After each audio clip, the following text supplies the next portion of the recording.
Olá, gente, tudo bem? Eu vim fazer um vídeo falando a respeito, mais uma vez, a respeito desse assunto que é a saúde mental no ambiente de trabalho, né?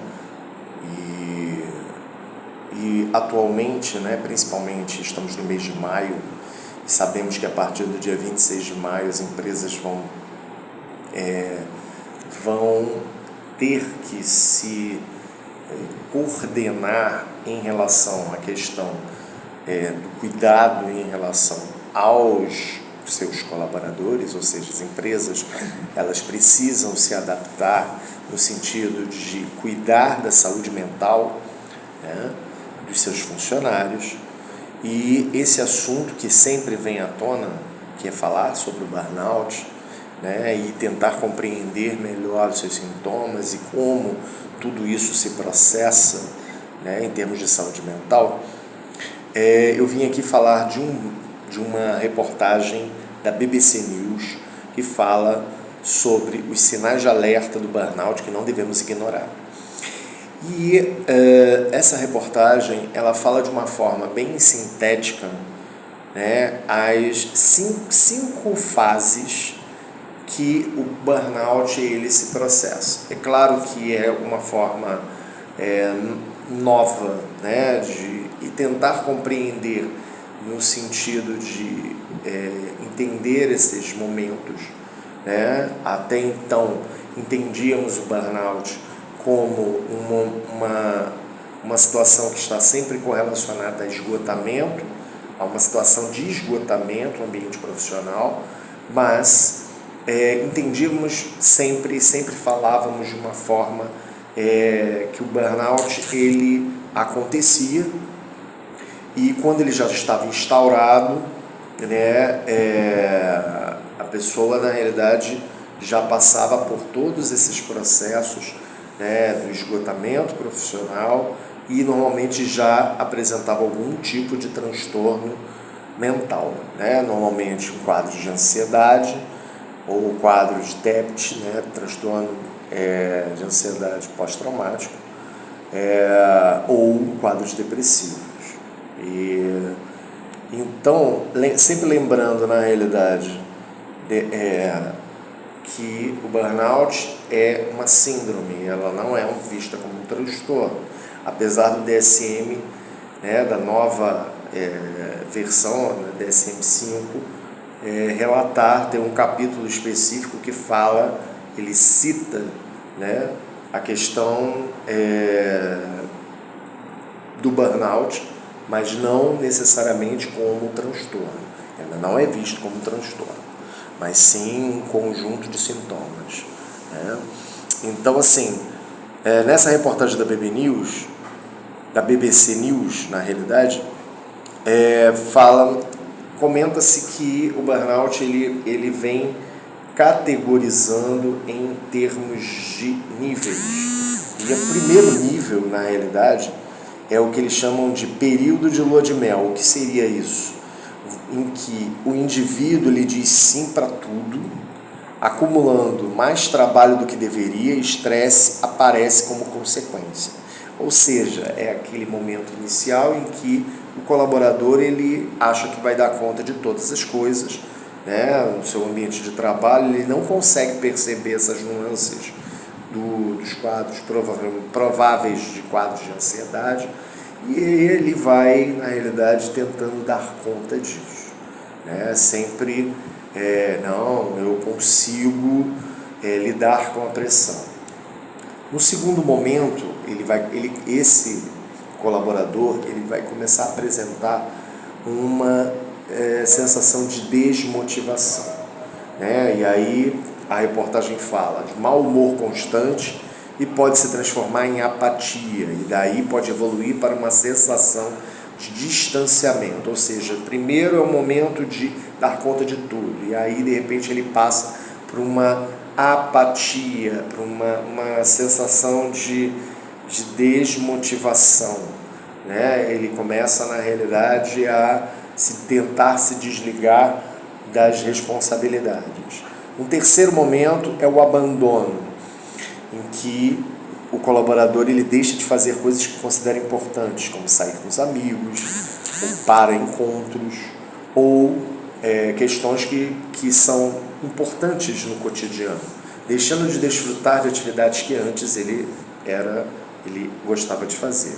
Então o indivíduo começa realmente a se desconectar com as possibilidades de situações que porventura poderiam auxiliar ele nesse processo de sobrecarga, né? Na quarta fase, a reportagem vai citar que é o burnout realmente instaurado. Quando alguém atinge essa fase, sente-se completamente esgotado e emocionalmente exausto. Veja que, na realidade, antes a gente falava do burnout já como ele nessa fase. Então é um processo, é como se fossem degraus. Você entra num momento leve, moderado, severo, para chegar no momento, né, do burnout instaurado. Então é algo que vem concatenando gradativamente, e é importante que a gente entenda todos esses momentos, né? E a última fase, né, dessa reportagem é aquela que se considera na reportagem, que se fala sobre o colapso. É a fase final, que é o burnout clínico, ao que se sugere que o indivíduo já não sente vontade de absolutamente mais nada. Ou seja, ele provavelmente já começa a apresentar quadros prováveis, né, quadros depressivos, né? Há quem diga que não consiga mais falar, sair de casa, alguns apresentam ataques de pânico e muitas vezes quadros depressivos de moderado para severo. A recuperação nesse caso, tá, pode levar meses ou até anos. E por que eu venho falar sobre esse assunto? Porque a cada momento surgem pesquisas, surgem trabalhos que mostram categoricamente esse processo, e é muito importante que possamos compreender todos esses níveis, né? Principalmente os níveis iniciais, para que a gente possa identificar rapidamente, possa tratar rapidamente, para que esses níveis, né, vamos, de colapso ou do próprio burnout, né, ele não aconteça. A grande ideia e o grande objetivo dessa atualização da NR1 é exatamente focada nesse processo, para que a gente possa, para que a empresa e os profissionais específicos, né, que podem auxiliar com reuniões, com trabalhos coordenados com as lideranças das empresas, possam auxiliar esses colaboradores, né? E nós sabemos que muitas profissões já correm um risco necessariamente correlacionado ao desenvolvimento desse tipo de quadro, né? Então as equipes possam identificar isso, né? E quando eu falo equipes, né, que estão correlacionadas ao quadro de ou psicólogos, ou psiquiatras, ou equipe de saúde mental das empresas, né? Aquelas empresas que não têm um profissional ou psicólogo ou psiquiatra que possa fazer, na realidade, um trabalho de profissionais externos, ou possa direcionar esses colaboradores para que esses trabalhadores possam ter mais qualidade e, consequentemente, focar numa melhora da saúde mental. Esse é o grande objetivo. Não tem como profissional, principalmente profissionais que têm um risco maior de desenvolver esse tipo de quadro, cuidar ou desenvolver a sua atividade da melhor forma sem cuidar de si mesmo. Então é importante que as pessoas, né, principalmente as lideranças, os donos de empresas, né, possam coordenar isso, cuidar dos seus colaboradores, né? Porque um bem maior não é necessariamente o produto final, né, daquilo que a empresa deseja, mas sim a sua mão de obra, trabalhar de forma digna, né, e equilibrada e saudável, né?